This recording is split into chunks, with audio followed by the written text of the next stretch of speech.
ফ্রান্সের একটি কোম্পানি নবীজি সাল্লাল্লাহু আলাইহি ওয়াসাল্লামের বক্তব্য হুবহু শোনাবে। নবীজি সাল্লাল্লাহু আলাইহি সাল্লাম যে বক্তব্যটি দিয়েছিলেন হুবহু শোনাবে। এই বিষয়টা নিয়ে আমরা আনন্দিত হব, প্রচার করব না বিরত থাকব? খুবই গুরুত্বপূর্ণ এই বিষয়টি আমাদের জানা প্রয়োজন।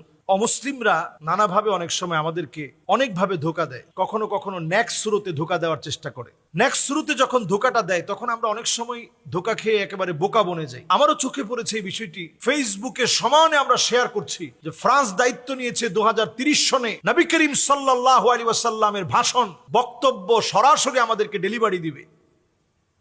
অনেকে দেখছি আবেগী মুসলিম হয়ে লিখতেছে সুবহান আল্লাহ, আলহামদুলিল্লাহ, আল্লাহু আকবার।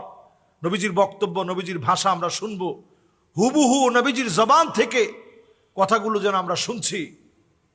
ফ্রান্সের মতো একটা দেশ, যে দেশ সবচেয়ে বেশি নবীজির ব্যঙ্গ করেছে,